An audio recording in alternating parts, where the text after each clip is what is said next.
네,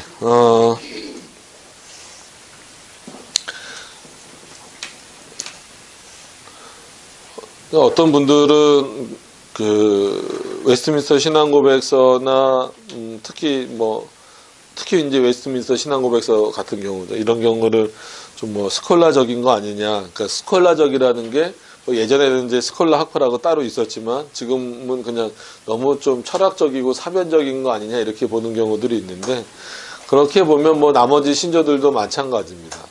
그런 차원에서 늘 어거스틴도 그랬고 칼빈도 그랬고 변명이 아니라 이렇게 그렇게 말하는 사람들에 대해서 늘 말할 때 어쩔 수 없이 그런 철학적인 반복론을 사용한다 할지라도 우리는 하나님이 살아계시다라는 그것이 전제가 돼서 그런 것들을 차용하고 있기 때문에 일반 철학처럼 이것을 바라봐서는 안 된다, 이렇게. 그때는 뭐 이런 신조들에 대한 내용이 아니었고 이제 어거스틴의 표현이나 칼빈의 표현을 가지고 이제 철학적이다, 스콜라적이다 이렇게 표현을 했을 때 그렇게 그런 식으로 방어를 했습니다. 마찬가지로 우리가 이렇게 신조를 공부할 때에 많은 분들이 또 그런 방식으로 비판 아니면 또 그렇기 때문에 하지 말아야 된다 이렇게 할 때에 우리도 똑같이 어쩔 수 없이 인간의 한계에 따라서 또 그런 철학적인 방법론들을 사용할 수밖에 없다 할지라도 우리가 이런 방법론을 아무리 쓰더라도 그 중심에는 하나님이 살아계신 것을 믿고 있기 때문이다. 그렇기 때문에 전혀 철학과는 다른 어떤 그런 내용이다라고 하는 것을 우리의 입장으로 삼으셨으면 좋겠습니다. 왜냐하면 특히나 이제 십계명, 하나님이 가르쳐 주신 계명에 대한 내용으로 들어갈수록 더 우리 스스로도 좀 조심해야 될 부분들이 있어요. 그래서 멈춰야 될 부분들은 분명히 멈춰야 되고, 또 어떤 쪽에서는 좀 깊이 파고 들어가야 될 부분들에 대해서는 좀 깊이 그냥 파고 들어가는. 그래서 성경의 해석 원리 중에도 문자적 원리만 있는 건 아닙니다. 그러니까 문자적 원리에만 너무 묶여 있으면 그 신앙도 또 이렇게 왜곡될 수 있어요. 그래서 뭐 추론의 원리 뭐 이런 원리도 있기 때문에 마찬가지로 신조도 그런 차원에서 성경에 없는 것 같은 표현도 이렇게 신조에 기록되어져 있고, 그것을 우리가 신앙으로 고백하는 것은 성경을 문자적으로만 보지 않고 그 안에 담겨져 있는 그 원리들, 그리고 그런 내용들을 이제 추론하는 그런 내용들까지 다 성령의 조명으로 이해하기 때문에 그렇습니다. 그래서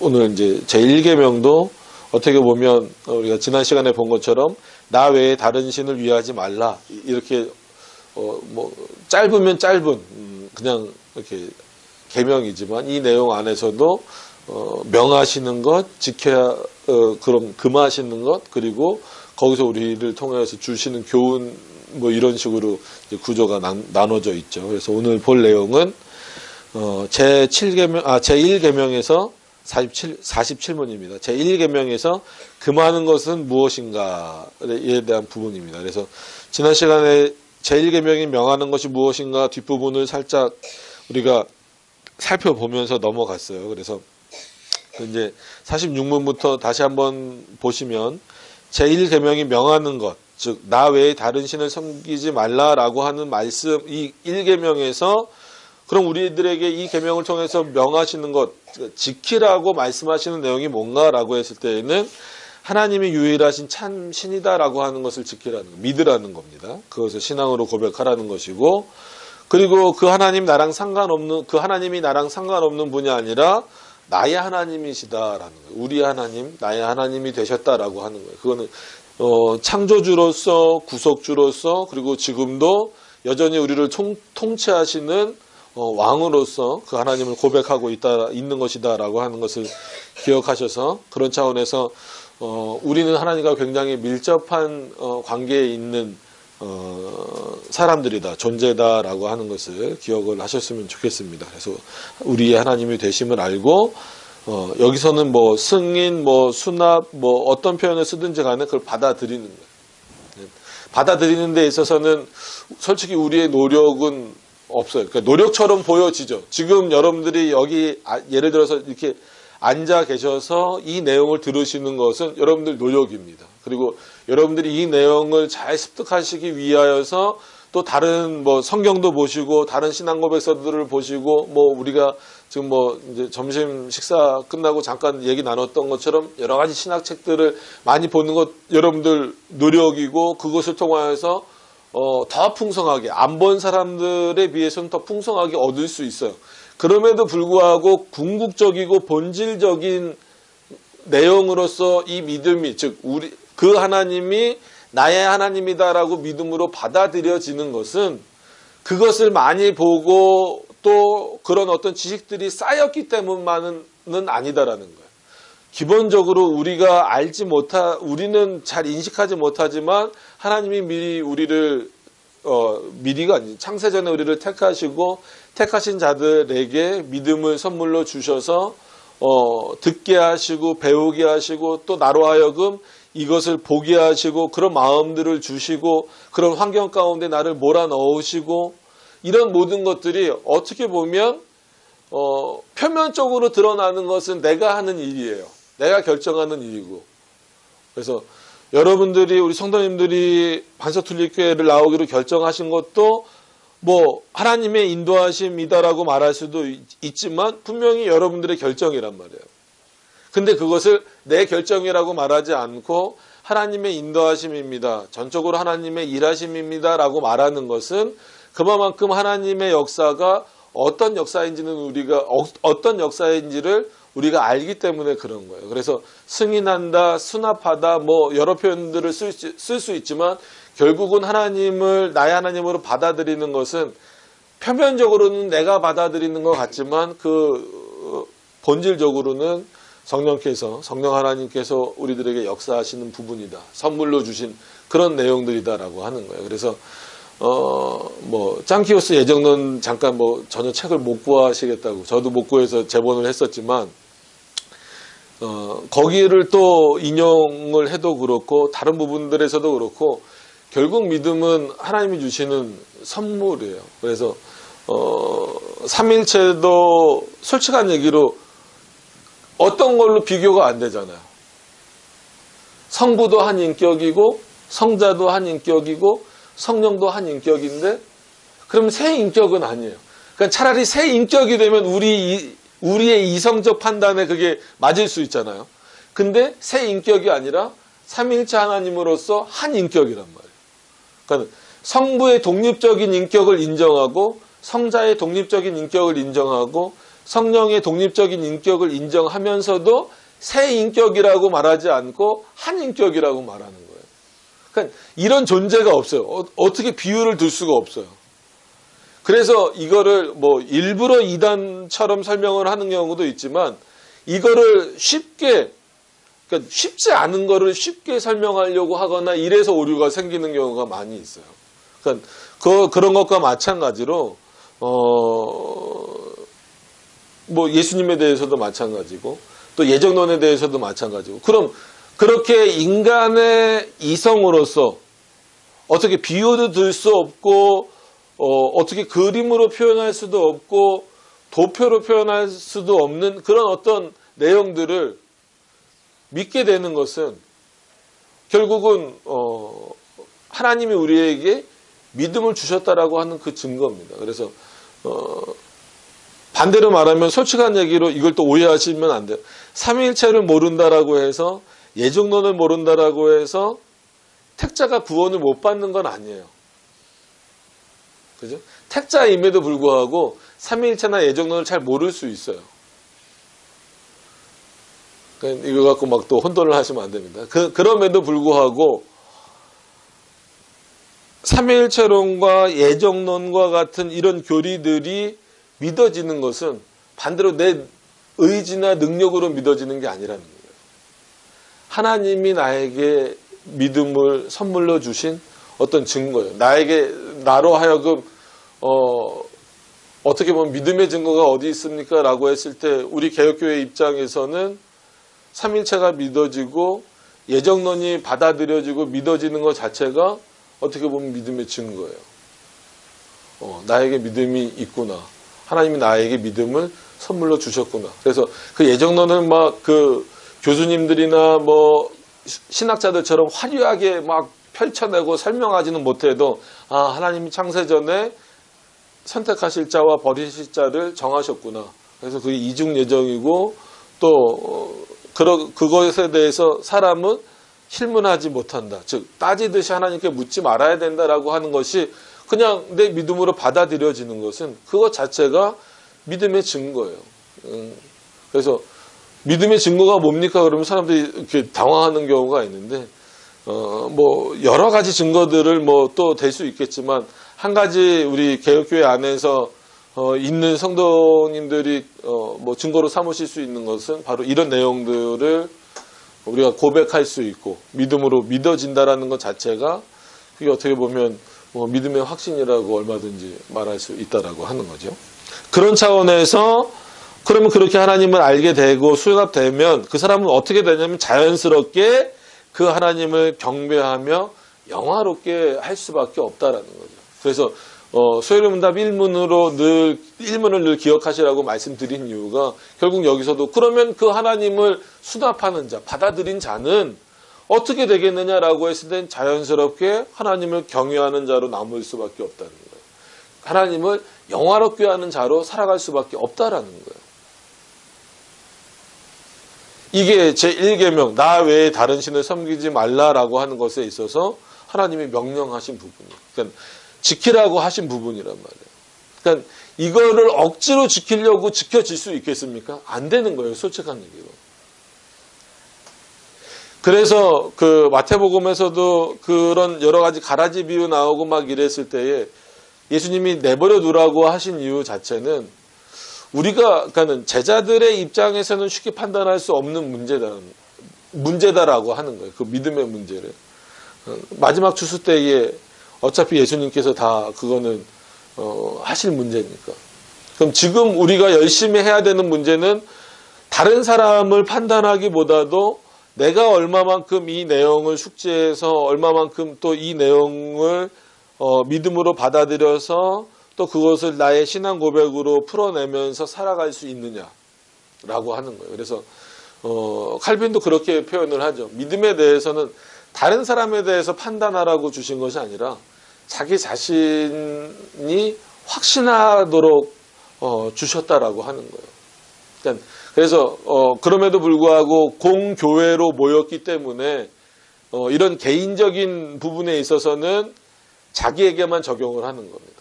저 사람이 어떻게 하나 이렇게 판단하는 게 아니라 내가 정말 하나님을 나의 하나님으로 믿고 있는가 고백하고 있는가 그것을 스스로 확인을 하는 거예요. 그럼에도 불구하고 왜 교회라고 하는 이 공동체 즉 이 유형교회라고 하는 이 눈에 보이는 교회 회원이 되려면 이런 자격 뭐 세례의 자격 뭐 그다음에 생활적인 측면에서 윤리적인 측면에서 이런 자격들이 갖춰져야 된다라고 말하냐면 최소한의 그런 안전장치들을 해놓는 거예요. 우리가 판단하고자 하는 것이 아니라 최소한 하나님을 섬기는 자들은 이 정도 수준 그리고 이 정도 내용까지는 고백하고 알고 있어야 된다. 그래야 그 교회의 회원으로서 받아들일 수 있다라고 하는 거예요. 그렇지 않으면 진짜 너무나 열려버리게 되는 거예요. 그래서 한국교회가 지금 그 위기에 처했던 여러 가지 이유들 중에 하나가 바로 어떻게 보면 그 교인수 늘리기에 좀 급급했었던 거죠. 그러니까 이런 내용들을 예를 들어서 여러 번 말씀드렸지만 소요리문답 같은 경우는 아이들이나 초신자들 그 교육용이라고 말씀을 드렸다라는 얘기는 뭐냐, 그렇게 만들어진 거다라고 하는 건 뭐냐면, 뭐 제네바 시대에는 그러니까 칼빈이 제네바를 이렇게 거기서 목회할 때는 칼빈도 나름 신앙 고백서를 만들었어요. 만들어서 여기에 고백하고 서명해야 그 교회의 회원으로 받아주는 거예요. 그러니까 세례를 받아야만 구원받는다 이건 아니에요. 그러니까 이거는 천주교의 논리고. 그럼에도 불구하고 세례의 중요성은 예수 그리스도가 실제로 인치시는 그런 영적인 의미와 더불어서 그 공교회의 회원으로서 또 보여지는 어떤 그 기준점이 또 있다라는 거죠. 이런 차원에서 신앙고백서, 물론 뭐 성경도 그렇지만 성경은 당연한 거고, 신앙고백서가 신앙고백서를 고백하느냐 받아들이느냐, 그러니까 받아들이는 게 먼저겠죠. 받아들이고 고백하느냐, 그리고 그것을 충분히 인식하고 또 다른 삶에서도 또 표출해내고, 또 뭐 교회에서는 이제 사인도 거기 나는 이 신앙을 내 신앙으로 받아들이겠습니다라고 사인할 수 있는 어떤 그런 수준까지 되는 게 이제 그래서 공교회의 모습이 이제 보여지는 겁니다. 네, 그런 부분들을 이제 생각한다면 벌써 제1계명부터 나 외에 다른 신을 섬기지 말라는 것부터 참 하나님은 하나님밖에 없다. 그러니까 참 신은 하나님밖에 없는데 그 하나님이 바로 나의 하나님이 되셨고, 그분이 나의 하나님으로 나에게 수납되었을 때 나는 당연히 그 하나님을 예배하는 자로, 그리고 그 하나님을 영화롭게 하는 삶으로 내가 변화될 수밖에 없다라고 하는 것을 이미 46문에서 우리들에게 이 1계명에서부터 알려주고 있는 겁니다. 그러니까 이런 모습이 교회 안에 나타난다면 교회 전체가 이 공교회로 모였을 때 그 교회는 어떤 하나님을 고백하냐면 여러 신들 중에 하나님이 아니라 하나님만이 참신이시라는 것을 고백하고, 우리 하나님을 고백하면서 온전히 예배하기에 힘쓰는 그 교회가 공교회의 아름다운 모습이에요. 교회라는 이름으로 모여서 여러분 뭐 하겠습니까? 4계명이나 이런 데 가서 또 한 번 더 자세하게 말씀을 드리겠지만, 교회는 어떻게 보면 이렇게 예배를 드리는 게 중심이 좀 되면 가장 좋은데, 요즘에 이렇게 장소가 많아지고 뭐하고 그러다 보면, 물론 뭐 이렇게 쉬실 수 있는 장소가 만들어지는 건 좋은데, 거기 꼭 이제 조금 규모가 커지면 탁구대 하나 있었으면 좋겠습니다. 갖다놔요. 그럼 쉬는 시간에 땀 뻘뻘 흘리면서 탁구 치고 오후 예배나 뭐 들어와갖고는 이제 거의 퍼지는 거죠. 아이들은 좀 컴퓨터 좀 있었으면 좋겠습니다. 그럼 컴퓨터 갖고 뭐 하겠어요, 당연히. 눈 벌게지도록 게임하는 거죠. 그게 뭐 워낙 또 그런 걸 많이 갖춰놓은 교회들이 요즘에 많아서 오르다 그르다를 떠나서 과연 그런 모습에서, 아니면 뭐 카페 만들어서 또 명목은 좋죠. 뭐 이제 뭐 선교 차원에서 뭐 이렇게 한다. 뭐 그런데 그렇게 해서 과연 벌써 이 1계명에서 명하는 이 부분들을 나 외에 다른 신이 없기 때문에 궁극적으로는 하나님을 영화롭게 하고 그를 즐거워하는 것이 교회에서부터 실천이 되지 않고, 그러니까 공교회의 모습에서부터 실천이 되지 않고, 그것이 교회 안에서부터 벌써 다른 곳으로 눈이 돌려질 것이 많아진다라고 한다면, 오히려 교회가 성도들로 하여금 좋은 어떤 그 마치 안식을 제공한다라는 차원이었지만, 궁극적으로는 그 성도들로 하여금 다른 신앙으로, 그리고 하나님을 올바로 섬기게 하는 모습을 오히려 막게 하는 경우가 많다라는 거예요. 그래서 그 부분을 설교를 최근 들어서 설교는 하지 않았지만, 예수님의 말씀을 듣고 있을 때에 일하던 여인이 와서, 듣고 있는 마리아, 둘 다 마리아라, 와가지고 왜 우리는 열심히 일하고 있는데 저 여인은 듣습니까? 같이 일해야지. 그랬을 때 오히려 예수님은 전혀 다른 반응이셨잖아요. 그 먹는 게 그렇게 중요하냐? 내 말을 듣는 게 더 중요한 거지. 그러니까 이런 부분들로 조금 더 확장시켜서 생각을 해보면, 과연 우리가 공교회라는 곳으로 모여서 하나님이 우리에게 지키라고 명하신 이유가 뭘까? 그러면 여러분, 이렇게 공교회로 모였을 때도 그렇지만 흩어졌을 때도 여러분, 우리는 공교회 개념을 갖고 있는 거예요.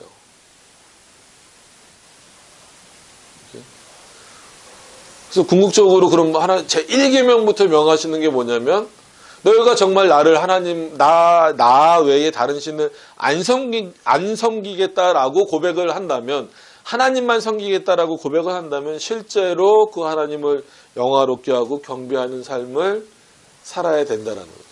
외부로 이렇게 눈을 돌리는 것이 아니라. 근데 밖에는 너무 많잖아요. 근데 이제는 밖에만 많은 게 아니라 교회 안에서도 너무 많아요. 그래서 이거는 뭐 몇 번, 수십 번 제가 반복으로 하는 거지만 교회가 노는 장소가 바뀐 형태로 돼버리면 안 돼요. 그죠? 그러니까 뭐 우리가 진짜 뭐 여기 뭐 이런 카페들 가서 뭐 일상적인 얘기 하듯이 교회에서 그냥 너무 그런 얘기들로 이렇게 치우쳐져 있거나 이런 것도 이렇게 좋은 거는 아니라는 거죠.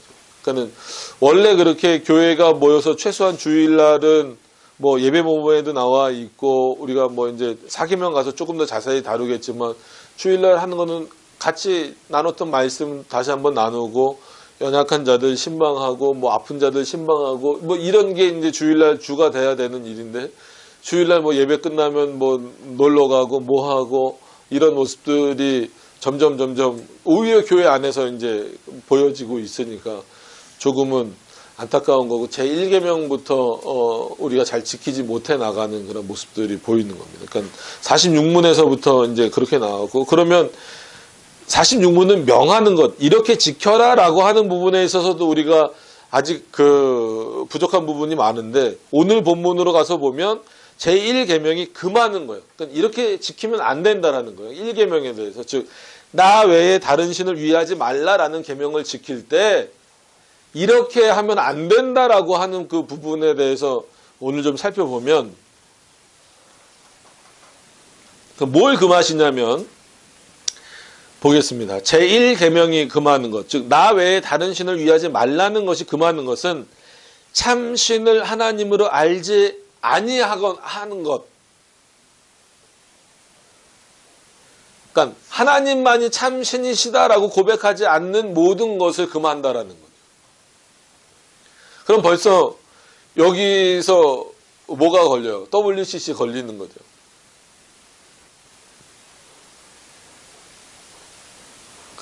그리고 뭐 여러 이단들 다 걸리는 거고. 그렇잖아요.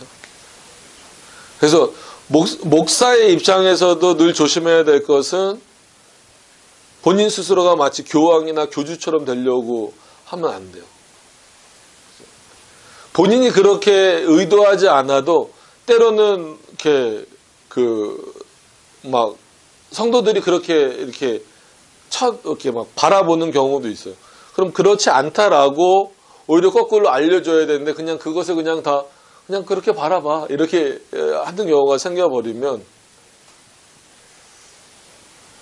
그러니까 뭐 예를 들어서 그러니까 목사인 제 입장에서 말씀을 드리면 예를 들면 뭐 안수기도라든지 아니면 가끔 그래요. 뭐 목사님이 기도해 주셔야 하나님이 더 잘 들어주시죠. 그렇진 않아요. 그러니까 왜 그렇게 생각을 하는지 모르겠어요. 그렇게 생각하는 것 자체가 뭐 그렇게 들어와서 그랬을 수도 있지만 그냥 보기에 뭐 앞에 서서 말씀 전하고 그러다 보니까 아무래도 하나님이랑 더 마치 가까이 있는 것처럼 계급처럼 가까이 있는 것처럼 로마 카톨릭처럼 돼버리는 거죠. 그러면 이렇게 인식하는 경우가 있어요. 그래서 얼마든지 기도 제목을 나누고 목사님 이거에 대해서 함께 기도해 주세요. 이거는 얼마든지 부탁하셔도 돼요. 당연히 그건 목회자가 해야 될 일입니다. 근데 그 생각 속에 내가 기도하는 것보다는 목사님이 기도하는 걸 하나님이 더 잘 들어주시겠지 라고 생각하면 안 돼요. 그러면 오늘 성서 휘장이 찢어진 건 아무런 의미가 없어지는 거예요. 오전 설교 들은 것처럼 함께 기도하는 거죠. 그래서 어떤 목사님들은 제가 성도님들한테 기도 부탁드립니다 그러니까 저한테 이렇게 그 메시지 비슷하게 와서 목사가 무슨 성도들한테 그러면은 성도들이 죄송합니다. 목사를 깔본다고 그래서 뭘 깔보냐고. 성도들도 목사에게 기도 제목을 같이 얘기할 수 있고 그럼 목사인 입장에서도 교회를 위해서든 아니면 개인적인 문제든 같이 성도들이 기도해 줬으면 좋은 거잖아요. 그러니까 뭐 또 이걸 또 오해하시면 막 혼자 기도하는 것보다는 막 합심해서 하면 뭐 보좌를 흔드는 기도 막 예수님이 앉아 계신 보좌 흔들어서 뭐 할 거예요? 예수님 떨어뜨릴 겁니까 거기서? 그러니까 그런 용어 자체가 상당히 위험한 거예요. 보좌를 왜 흔들어요? 안 흔들어도 하나님 잘 들으신단 말이에요. 예수님이 잘 들으신단 말이에요. 합심해서 기도한다고 더 하나님이 잘 들으시는 건 아니에요. 그냥 마음을 우리가 합해서 하나님 앞에 드리자라는 차원이지. 그러니까 이런 부분들을 조심해야 되는 거예요. 그러니까 또 그러면은 이 지금 제가 한 말을 여러분들의 입장에서 우리 성도님들의 입장에서 바꿔서 말하면 이제는 하나님 앞에 바로 나갈 수 있는데 물론 목사라고 하는 직분을 가진 사람을 통해서 하나님의 말씀을 듣고 그 말씀으로 양육받는 것도 중요하지만 그럼에도 불구하고 마치 목사라는 정거장을 통해서 하나님께로 간다라고 생각을 하시면 안 되는 거예요. 여러분들 스스로가 이제는 누구 앞에 나가는 거예요? 하나님 앞에 나가는 거예요. 저는 말씀을 맡은 자로서 열심히 전하고 여러분들에게 말씀을 전할 뿐이지 무슨 대단한 능력이 있는 게 아니란 말이에요. 물론 그 말씀을 전하는 권위를 하나님이 주셨을 뿐이지 그 권위가 여러분들에게 뭐를 막 이렇게 막 휘두를 수 있는 그럴 수 있는 내용들은 아니다라는 거죠.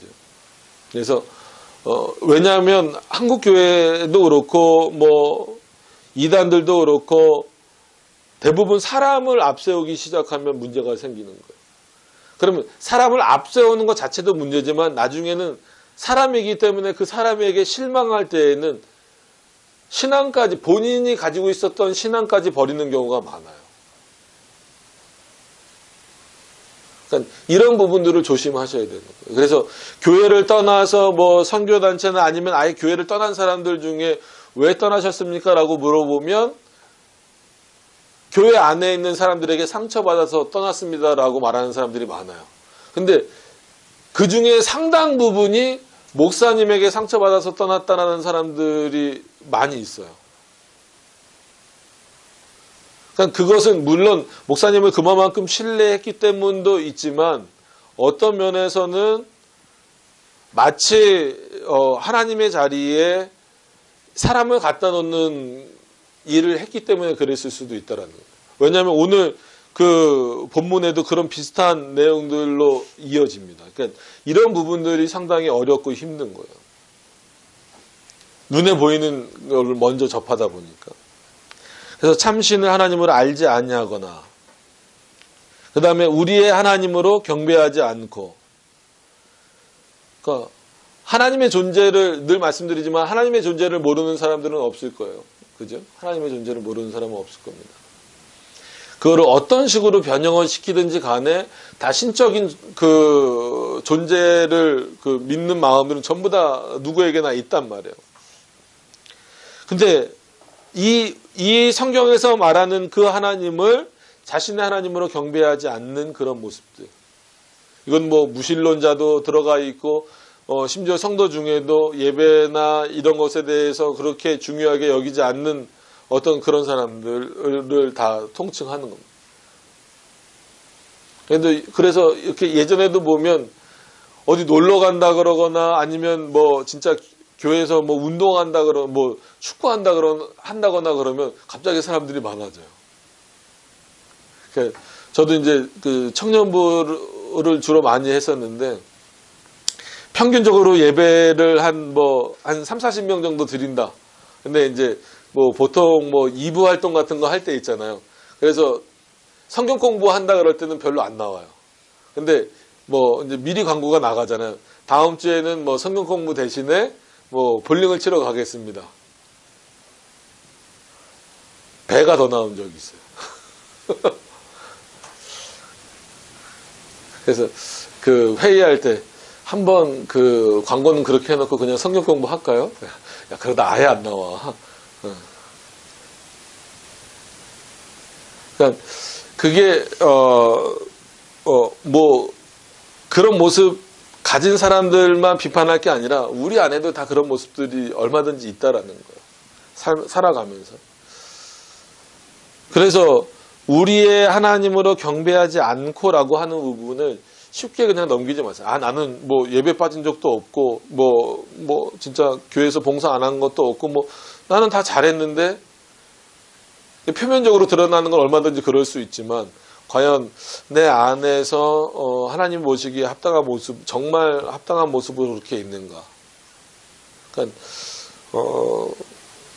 저도 어떻게 보면 신학 공부를 하면서 또 이렇게 뭐 전도사부터 19년이라는 세월을 부교육자 하면서 또 개척해서 이렇게 또 4, 5년 이렇게 하면서 그래도 외부에서 보여지기에는 참 오랜 시간을 또 공부도 했고 목회도 하고 뭐 이런 모습으로 보이지만 제 스스로가 그런 생각이 들 때가 많이 있어요. 참 내가 목사인가 좀 이런 생각이 들 때가 있어요. 그건 여러 가지 의미를 제 안에서는 담고 있는 건데 제가 나태해질 때 제 스스로 느낄 때 제가 이제 나태해진다라고 하는 걸 느낄 때도 이러면 안 되는데 목사라면 최소한 이러면 안 될 것 같은데 어떻게 성도들 앞에 서가지고 하나님을 잘 섬기라고 말할 수 있을까? 지금 내 모습이 이런데. 그러니까 이런 어떤 딜레마에 빠질 때도 있어요. 그러니까 뭐 예를 들어서 이렇게 막 여러 가지 막 일들이 막 겹쳐서 막 그런 일들을 막 처리하고 막 이렇게 하다 보면 정작 하나님의 말씀을 좀 보고 묵상하고 이번 주 설교할 거나 뭐 이런 것들에 대해서 좀 하고 뭐 좀 이렇게 성도들도 만나고 막 이래야 되는데 그러지 못하는 경우를 못하고 하루 저녁에 하루를 보내고 저녁에 딱 누울 때는 내가 지금 뭐 하고 있는가? 내가 올바로 하나님이 부르신 자답게 지금 살아가고 있는가? 이런 생각들을 많이 할 때가 있어요. 그러니까 성도님들도 치열한 삶의 현장에 계시기 때문에 더 아마 저보다 더 고민이 많으실 수 있을 거예요. 내가 정말 하나님의 말씀대로 살고 있는 건가? 내가 정말 그리스도인인가?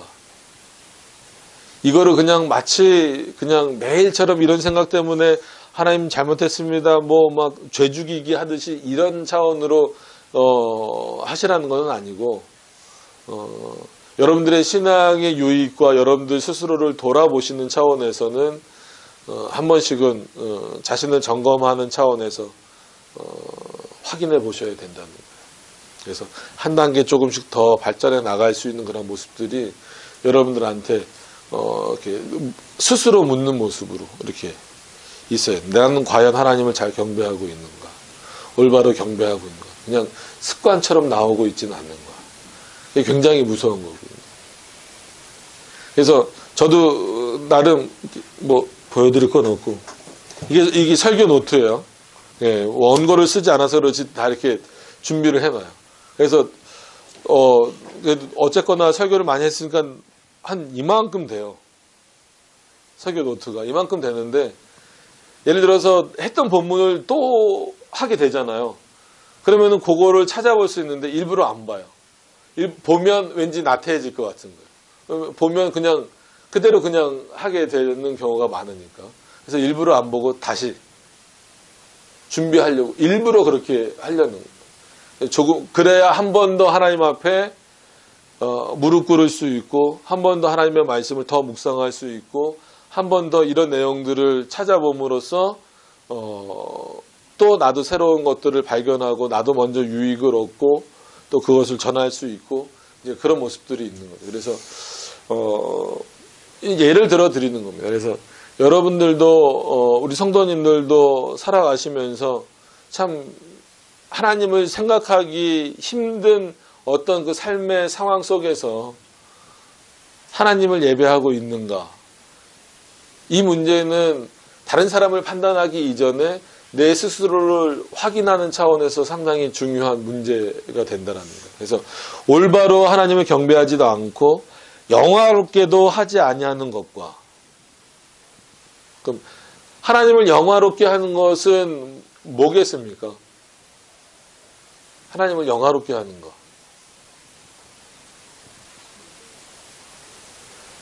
그 뭐 그냥 단편적으로 말하면 뭐 전도도 그렇고 예배도 그렇고 기도도 그렇고 다 하나님을 영화롭게 하는 건데 결국은 그 중심이 어디에 있어야 되는 거예요? 하나님에게 있어야 되는 거죠. 그러니까 그것을 해서 내가 뭘 얻겠다라는 차원이 아니라, 그러니까 성경에서도 예수님도 제자들이나 아니면 사람들을 통해서 바꿔 주시려고 했던 것도 그렇고, 바울도 그렇고, 또 구약의 선지자들도 그렇고, 또 하나님이 선지자를 통해서 말씀하시는 내용들도 뭐냐면, 사람은 근본적으로 내가 뭘 했으면, 내가 말 그대로 이마만큼 했으면 이마만큼의 대우를 받길 원하는 거예요. 그러니까 이게 잘못됐다라는 건 아닙니다. 일반 여러분들이 뭐 회사를 다니거나 아니면 뭐 궁극적으로 무슨 일을 하실 때 응당한 대우를 못 받는 거를 그리스도인이니까 참고 넘어가야지. 그거 그렇게 하는 것도 잘못된 거예요. 본인이 한 만큼 세상에서는 받는 게 당연한 겁니다. 근데 하나님께는 왜 그게 안 되냐면, 하나님께는 이미 우리가 요구할 수 없을 만큼의 어마어마한 내용들을 우리는 이미 받았어요. 근데 그 받은 것을 우리가 인식하지 못하기 때문에, 솔직히 뭘 받았냐 그러면 대답을 못 하는데 굉장히 많아요. 늘 말씀드리지만 오늘 아침에 공기를 주신 것도 그렇고, 아무리 미세먼지가 있어도 공기를 주신 것도 그렇고, 일어나게 하신 것, 여러분들의 생체 리듬에 따라서 일어나기 난 것 같지만 하나님이 일으켜 주신 거예요.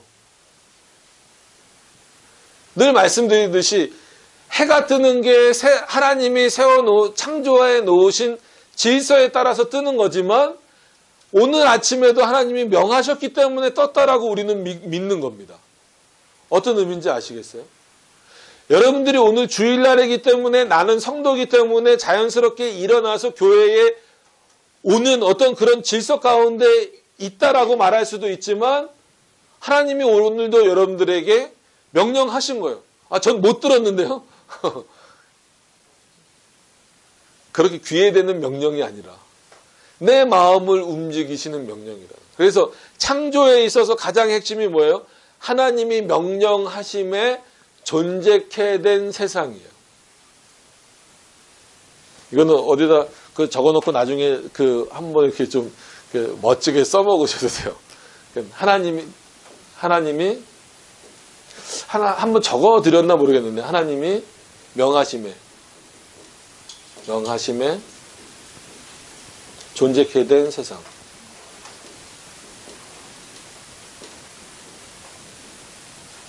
그러니까 이게 창조의 가장 기본적이라는 거예요. 그러니까 과학 얘기를 해서 좀 그렇지만, 무에서 유창조가, 물론 성경에서는 무에서 유창조가 맞습니다. 근데 빅뱅이라는 이론이라든지 아니면 현대과학에서 동시성 개념들을 많이 발견을 하고 있어요. 동시성 개념들을 많이 발견해서, 이건 수학은 아니니까, 수학은 여기 수학 선생님들이 두 분이나 계셔서 감히 엄두를 못 내고, A가 있으면 과학자들이 발견한 거예요. 어느 지점에서 A-가 발견이 되는 거예요. 그러니까 예를 들면 이런 차원에서. 그래서 이게 성경의 창조론을 공격하는 내용입니다. 이미 뭔가 없는 것 가운데서 만들어진 것 같지만 찾아보니까 원래 그런 것들이 만들어질 만한 원물질들이 있었다. 그러니까 예를 들면 이런 거를 주장하는 사람들이 유신 진화론 그런 차원에서 많이, 유신 창조론, 진화론까지는 안 와도 유신 창조론 이런 부분에서 많이 있죠. 근데 우리는 그렇게 하나님을 믿는 게 아니라, 그렇게 하나님을 믿어버리기 시작하면 결국 아무리 성경 들고 읽고 소리 본다 배운다 할지라도 하나님을 영화롭게도 못하는 거고 온전히 경배도 못하는 거예요. 우리는 이거예요. 하나님이 명하심에 존재케 된 세상. 몰라요. 하나님과 우리 사이에 이 차이는 뛰어넘을 수 없는 거예요. 아무리 좁은 세계로 들어가도 하나님이라고 하는 그 본질이 발견되질 않아요. 아무리 그 거시 세계로 가도 그 하나님은 발견되지 않는 존재로 분이란 말이에요. 그런 차원에서 하나님이 이렇게 역사하신다는 거죠. 그럼 창조만 그렇게 하신 것이 아니라 지금 이 질서도 질서대로 돌아가게 하시지만 결국은 하나님의 명령이다라는 거예요. 오늘도 여러분들은 하나님의 명령을 순종하기 위하여서 그리고 그 명령에 의해서 하나님 앞에 나와서 예배드리고 있다라는 것. 그게 감사의 내용으로 여러분들에게 받아들여질 수 있었으면 좋겠어요. 그래서 이런 부분들을 좀 이해하시면서, 그러니까 그래서 그 내용으로 다시 돌아가면 하나님이 명하심에 존재케 된 세상이기 때문에, 그리고 이거를 세상이 아니고 나라는 것으로 확 좁혀나 보더라도 이미 내가 존재하기도 전에 하나님의 생각 속에, 하나님의 작정 속에 저와 여러분들이 다 들어있는 거예요. 그리고 나를 어떻게 인도하시고 택하신 건 당연하고 택하신 나를 어떻게 인도하실 거다라는 그 모든 계획들이 하나님 안에 전부 다 들어있어서, 우리가 늘 자주 쓰는 말 있잖아요. 돌이켜보면 하나님의 은혜라고. 근데 그게 진행될 때는 은혜인지 모르는 거예요. 그러니까 아브라함도 내가 너에게 지극히 큰 상급이 되어주겠다라고 했을 때 그것에 대해서는 크게 아직 잘 못 깨닫는 거예요. 지금 아브라함에게 있어서 제일 필요한 건 뭐예요? 아들이잖아요.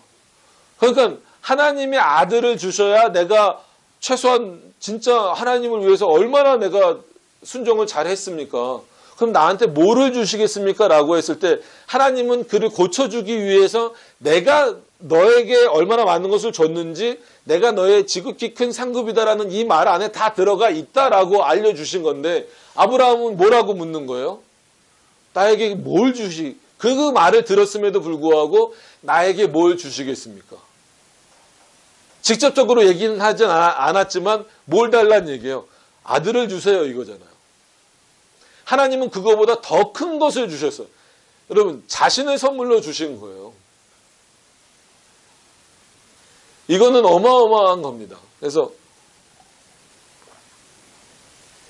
굳이 비유를 들자면, 선물을 제가 받았어요.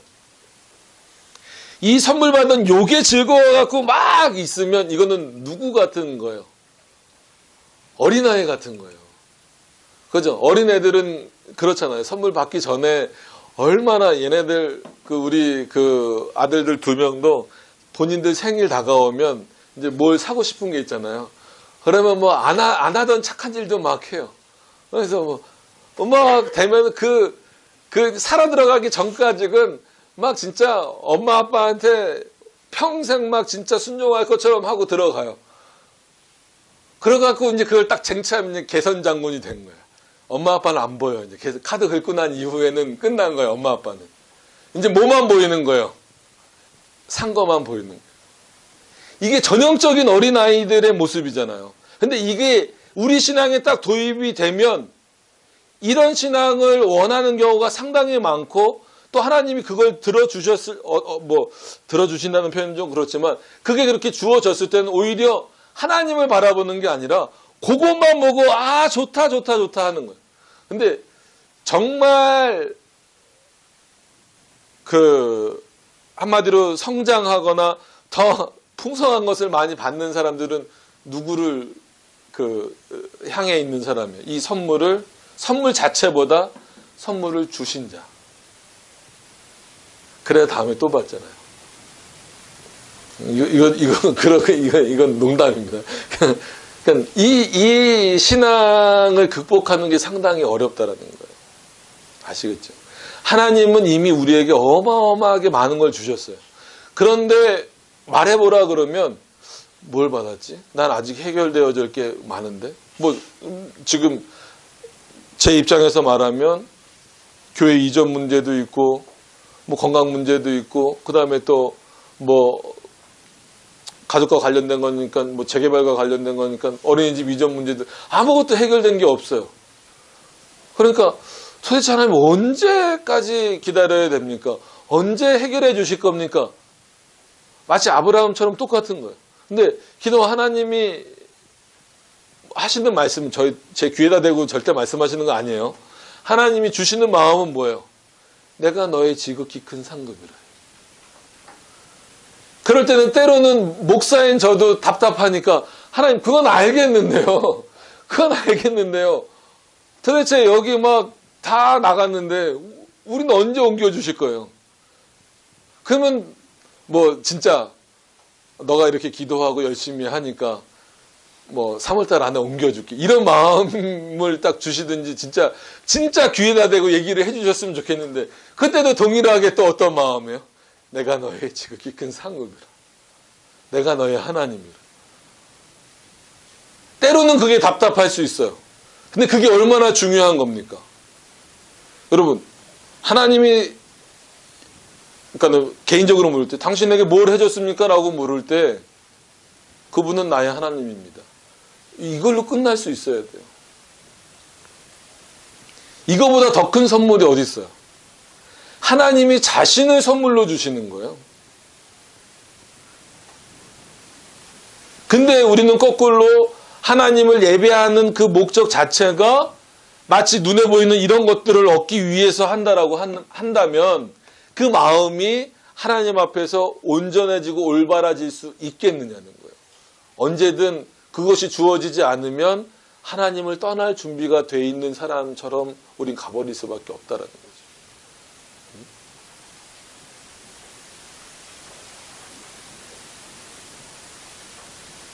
하나님 우리에게 안 주시려고 하는 분이 아니에요. 풍성히 채워주시는 분이에요. 일용할 양식까지도 채워달라고 하셨잖아요. 오늘 점심도 얼마나 풍성하게 드셨어요. 전 2공기나 먹고 내려왔는데. 근데 진정한 양식은 뭐라 그래요? 예수님이라 그러고 그의 입으로부터 나오는 말씀이라고 하잖아요. 그러니까 오늘도 마찬가지입니다. 이스라엘 백성들이 늘 여기에 그 반기를 들잖아요. 우리가 하나님 안 섬긴 적 없지 않습니까?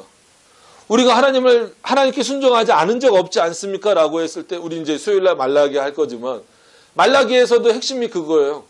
우리가 하나님을 안 섬긴 적 어디 있습니까? 라고 하나님이 그 말라기 선지자가 아니라 말라기서에 나오는 선지자들 향하여서 뭐라 그래? 교만한 자들이다. 자기네들은 난 다 섬겼는데 하나님이 주시지 않아 놓고 우리가 원하는 거 주시지 않아 놓고 왜 우리한테만 예배 드리라고 그러니까 제사죠. 왜 제사 드리라고만 합니까? 라고 했을 때 하는 교만한 자들. 여러분 주일날 와서 단순히 그냥 예배 한번 드렸다라고 해서 끝이라고 생각하시면 안 돼요. 어떤 의미인지 아시겠죠? 그리고 반대로가 아니라 그거를 또 오해해서 나 이렇게 예배 잘 드리고 뭐 헌금도 많이 하고 뭐 봉사도 많이 하고 또 시간을 쪼개서 이렇게 뭐 책도 보고 했으니까 내가 원하는 거 주세요. 그러면은 목적이 달라져 버리는 거예요. 하나님을 영화롭게 하고 경배하는 게 목적이 아니라 그것을 오히려 목적이 수단이 돼버려서 이 땅의 것을 얻으려고 하는 그런 내용이 돼버리는 거예요. 그것은 눈에 보이는 모습으로는 하나님을 경외하는 모습일지 몰라도 그 마음 중심은 딴 데가 있는 거예요. 그래서 목적이 이끄는 삶이 돼서는 안 된다라고 말씀을 드리는 게 그거예요. 개인적으로 니고레 목사 뭐 알지도 못하지만 그래서 목적이 이끄는 삶이 한참 열풍을 불 때 절대 그렇게 되면 안 된다라고 얘기했던 게 그거예요. 하나님이 이끄시는 삶이어야 돼요. 우리가 수단입니다. 하나님에게 우리가 수단이 되어서 그를 영화롭게 하고 그를 즐겁게 하는 그런 삶이 되어야 되는데 우리 목적 따라서 하나님이 마치 없어 보여 도와주는 역할을 하는 분으로 있으면 그게 도깨비 방망이랑 뭐가 달라요? 그럼 우리가 WCC에 들어가지만 않았을 뿐이지 사고는 뭐처럼 돼버리는 거예요. WCC처럼 돼버리는 거예요. 그게 무서운 거다라는 겁니다. 근데 그럼 받은 게 없느냐라고 했을 때는 아니라는 거죠. 이미 어마어마한 것을 받았어요. 여러분 구원 받았잖아요. 여러분 우리가 구원받을 만한 능력도 없고 구원받을 생각도 없었어요. 솔직한 얘기로. 그런데 자신의 외아들 독생자를 보내셔서 우리를 위하여서 죽게 하셔서 우리 죄를 담당케 하셔서 우리로 하여금 영원한 생명을 얻게 하셨잖아요. 하나님이 일방적으로 우리들에게 은혜를 주신 거예요. 근데 그것만으로 하나님을 영화롭게 하고 그것만으로도 하나님을 향하여 기쁘게 해드릴 만한 조건이 충분히 됨에도 불구하고 그거는 내 지금 현실과 상관없다라고 생각을 하는 경우가 많아요. 당장 내 앞에 있는 문제들이 해결되길 바라는 게 많습니다. 물론 그런 문제들을 구하지 말라는 얘기가 아닙니다. 그래서 영화롭게 하지도 않는 거니까. 그럼 반대로 영화롭게 하는 것은 아까 말씀드린 대로 물론 열심히 예배드리고 기도하고 전도하고 이런 모습 가운데에 그 중심이 뭐여야 돼요? 이것 때문에 내 목적을 이루겠다가 아니라 순수하게 그 목적은 하나님께 향해 있어야 된다는 거예요. 이거는 제가 여러분들을 보면서 확인할 수 있는 문제가 아니에요. 서로 쳐다보시면서 판단할 수 있는 문제도 아니고 그래서도 안 되고 각자 스스로가 확인하라는. 그래서 칼빈이 다른 사람 판단하지 말고 각자 모습을 돌아봐라. 그러나 공교회 회원이 되기 위해서는 그런 조건들을 만들 수밖에 없다라는 거죠. 최소한 같은 신앙 고백을 해야 되고, 그죠? 또 세례를 받아야 되고, 그래야 이 보이는 교회의 회원으로서 받을 수 있는 거지. 그거는 이제 공교회 차원에서 그렇게 표현을 하는 거지만 개인의 신앙적인 부분에 있어서는 그렇게 판단할 수 없다라는 거예요. 그러나 눈에 보이게 잘못됐을 때는 권정이 필요한 거지만 그거는 이제 그 부분에 가서 이제 또 말씀을 드리겠습니다. 경배하지 않고 영화롭게도 하지 않는 것과 이제 뒷부분. 그래서 이 뒷부분을 아까 어떻게 보면 먼저 말씀드린 거예요. 목사로서 실수할 수 있는 부분, 그리고 성도로서 또 실수할 수 있는 부분들을 말씀드린 거예요. 뭐 냉정하고 노골적으로 말해서 목사님들은 모이면 그래요. 성도 믿지 마라. 그럼 원래 믿지 마라가 아니라 성도만 바라보지 마라. 이게 정상이어야 되는데 어떻게 말이 그렇게 돼버렸어요. 반대로 성도들은 물론 목사를 통하여서 하나님의 말씀을 들어야 되는 건 당연한 거지만 목사만 바라보면 안 돼요. 이걸 오해하시면 안 됩니다. 그렇다라고 그랬으니까 다음 주부터는 안 나와도 되겠구나. 집에서 그냥 내 혼자 성경 봐도 되겠구나. 이런 의미는 아닙니다. 근데 마치 한 달이 거쳐가듯이 목사를 통하여 하나님께 가는 방식을 취하시면 안 된다는 거예요. 그러니까 이 쌍방 간에 서로 하지 말아야 될 부분이에요. 근데 이 부분에서 상당히 좀 유혹을 못 견디는 목사로서의 유혹을 못 견디고 성도는 또 성도로서의 그걸 못 견디다 보니까 그런 문제들이 결과적으로 발생이 되는 거예요. 보시면 그에게만 드리기에 합당한 경배와 영화를 다른 이에게 드리는 것이다. 물론 기독교 강요도 그렇고 웨스트민스터 신앙고백서도 그렇고 주요 어떤 그 타켓이라 그러긴 좀 뭐 그래도 없을 것 같아요. 타켓이 이제 그 로마 카톨릭이었으니까 교황주의였으니까 교황에게 돌려지는 즉 교황은 뭐예요? 보이는 머리라고 그러잖아요. 그러니까 예를 들면 반석툴립교회의 머리는 누굽니까? 예수 그리스도시죠. 근데 로마 카톨릭은 뭐예요? 보이는 머리는 교황이라고 말한단 말이에요. 그러면은 거기서 보이지 않는 머리이신 예수 그리스도를 부정하는 건 아니지만 보이는 머리를 교황으로 놔버리면 자연스럽게 사람들은 보이지 않는 예수 그리스도보다 누구의 말과 누구를 더 신봉하고 누구를 그 위치와 똑같이 여길 수밖에 없을까요? 사람을 그 위치로 갖다 놓는 거예요. 그러니까 교황이 하는 말을 더 청정하잖아요. 하나님의 말씀을 읽고 탐구하기보다는 교황이 하는 말을 그냥 전적으로 믿잖아요. 교황이 이렇게 말하면 이게 저기가 되는 거고 저렇게 말하면 그렇게 답이 돼버리는 거예요. 근데 이게 지금은 로마 카톨릭을 뭐라고 할 수 없을 정도로 개인적으로 굉장히 안타까운 부분이에요. 로마 카톨릭을 뭐라고 할 수 없을 정도로 이제는 기독교도 그런 경우가 많아요. 마치 목사라고 하는 위치가 너무 신적인 존재가 돼버리는, 너무 절대적인 위치가 돼버리는, 상대적으로 또 너무 이렇게 막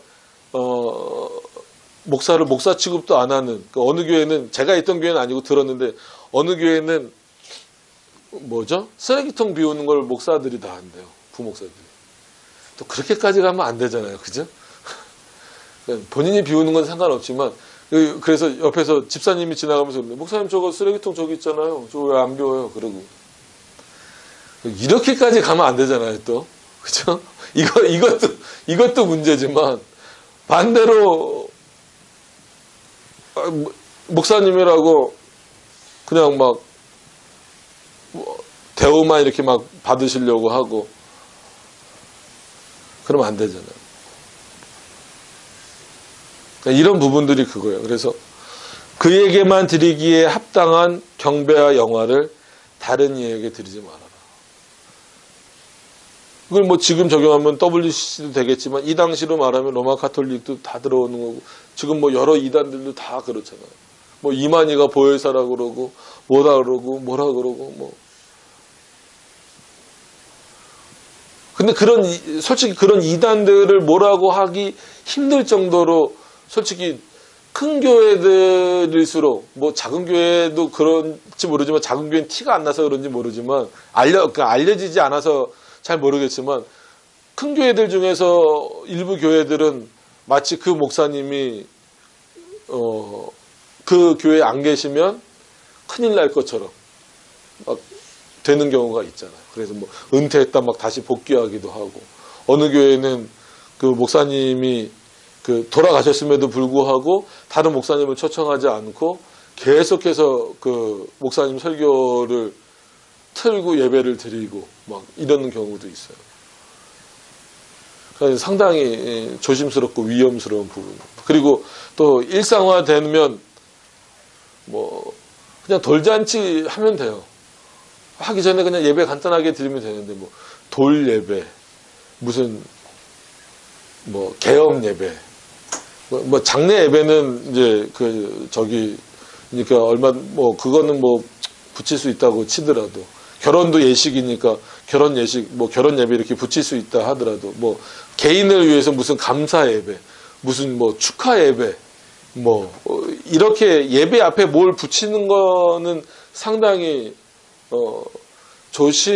조심보다도 우리 개혁교회 입장에서는 좀 하면 안 되는 부분이에요. 뭐 오후 찬양 예배, 찬양 예배 뭐예요? 찬양만 열심히 부르겠다는 거예요? 그럼 우리는 오후 소요리 예배 이렇게 붙여야 돼요.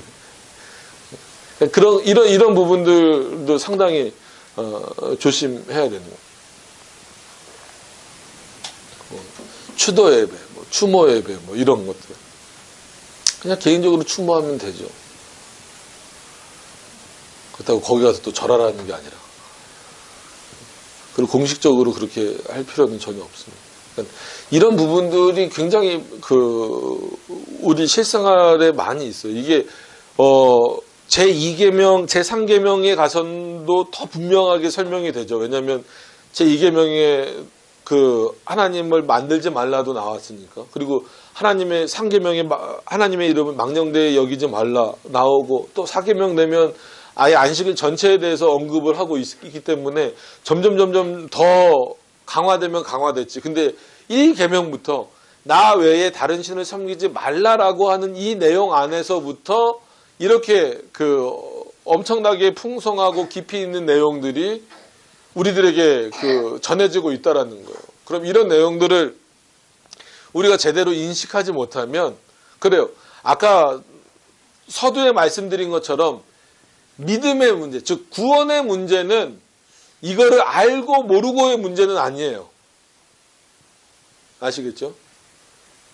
그건 이미 창세전에 결정이 된 문제니까.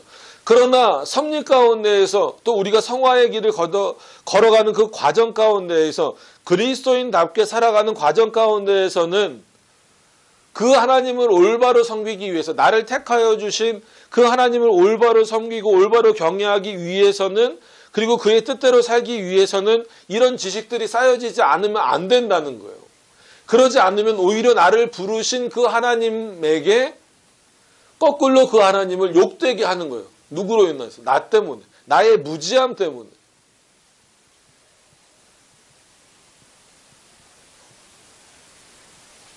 나의 연약함 때문에. 내가 가지고 있는 죄악성 때문에. 물론 원죄와 자범죄가 예수 그리스도를 통해서 다 용서받았다 할지라도 여전히 우리는 부패한 본성을 가지고 있단 말이에요.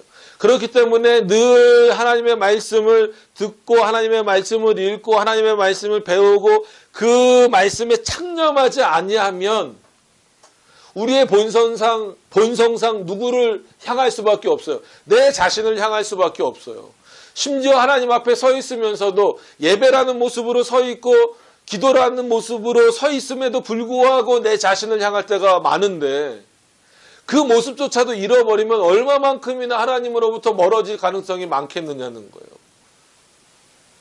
아, 나는 하나님이 택해 주셨으니까 나는 구원받은 백성이니까 나는 뭐 막 살아야지.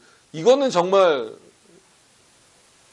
이거야말로 또 다른 잘못된 신앙입니다. 그거야말로 아, 저 사람이 택함 받았나 생각해 볼 문제예요. 하나님이 구원의 서정이라는 그 표현을 쓸 때는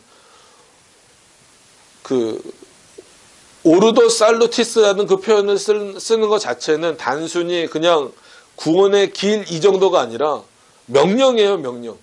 구원받은 자들이 어떻게 가도록 명하여서 가도록 하시겠다라고 하는 하나님의 뜻이 담겨져 있는 거다란 말이에요. 그런 차원에서 우리는 구원의 목적을 두면 안 돼요. 그게 무슨 얘기입니까? 오해하지 마세요. 구원에는 우리가 목적을 둬봤자 이룰 수가 없는 거예요. 잘 생각해 보세요. 그죠? 구원은 우리가 이루는 게 아닙니다. 선물로 주어지는 거잖아요. 그럼 이 구원을 선물로 받은 자들이 어떻게 살아나가느냐에 대해, 어떻게 나가야 되느냐의 목적을 두고 살아야 된다는 거예요. 그럼 당연히 하나님이지만, 그럼 하나님이 어떻게 우리를 인도하시겠느냐? 그럼 그 구원받은 자들을 왜 부르셨을까요? 왜 거듭나게 하셨을까요? 왜 여러분들을 의롭게 하셨을까요? 왜 여러분들을 거룩하게 만들어 가실까요? 왜 나중에 죽음에서 인간적으로는 슬프고 아픔일 수도 있고 고통일 수도 있는 그 죽음을 통해서 우리를 최종적으로 영화의 단계로 만들어 주실까요? 여러분 그거를 생각해 보세요. 구원은 우리가 목적이 될 수가 없어요. 왜? 우리가 이룰 수 없는 거니까. 나머지도 뭐 우리가 이루는 건 아니지만 우리를 그렇게 부르시고 거듭나게 하시고 뭐 양자 삼으시고 의롭게 하시고 양자 삼으시고 거룩하게 만들어 가시는 이 하나님의 목적, 이렇게 인도하시는 오르도 살루티스라고 하는 이 목적 자체가 뭔가, 그렇게 구원의 서정을 주신 목적 자체가 뭔가를 깊이 생각해 봐야 된다는 거예요. 그 안에 뭐라고요? 내가 너의 하나님이다. 그렇기 때문에 너희는 나를 영화롭게 하라는 거예요. 너희의 목적은 너희 안에 두는 것이 아니라 나에게 두고 살라는 겁니다. 그렇기 때문에 뭘 금하는 거예요? 이런 내용을 금하는 거예요. 참신을 하나님으로 알지 아니하는 것을 금하는 거예요. 우리의 하나님으로 경배하지 않는 것도 금하는 거예요. 영화롭게 하지 아니하는 것도 금하는 거예요. 그리고 하나님께만 돌려줘야 될 영광을 가로채는 일들을 금하는 거예요.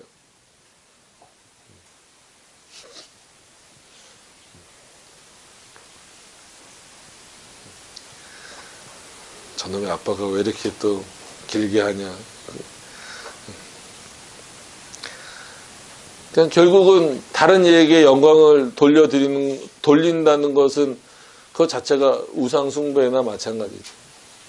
심각한 우상숭배가 될 수 있어요. 여러분, 그런 부분들을 생각을 잘 하셔서 하나님이 금하시는 그 내용이 뭘까? 나 외에 다른 신을 섬기지 말라는 부분에서 이런 부분을 왜 금하셨을까를 한번 생각을 해보셨으면 좋겠어요. 그렇지 않으면 정말 우리가 이 살아가는 데 있어서 상당히 다른 길로 갈 수 있어요. 그리고 여러분, 하나님이 뭘 주실 때 그것에만 감사하시지 말고 그것을 주신 자, 그것을 주실 수 있는 자인 하나님에게 감사하시기를 바랍니다. 그 길을 걸어가는 거예요. 그게 1계명부터 나머지 10가지 계명 전체가 다 그렇지만 1계명부터 우리에게 요구하시는데요. 그래서 모든 계명이 그렇지만 나 외에 다른 신을 섬기지 말라라는 이 계명이 아주 근간이 되지 않으면 나머지 계명들을 이렇게 차곡차곡 이렇게 세워 나가는데 흔들릴 수밖에 없다는 거예요. 하나님을 다른 신 외에 이렇게 섬기지 않는데 어떻게 망령되이 여기지 않을 수 있겠어요? 어떻게 그 하나님만 예배할 수 있겠어요? 그리고 그 하나님 안에서 어떻게 부모를 공경할 수 있겠어요? 그런 부분들을 잘 생각을 해보시기를 바랍니다. 자, 오늘은 이 정도까지 하시면 될 것 같습니다. 기도하도록 하겠습니다.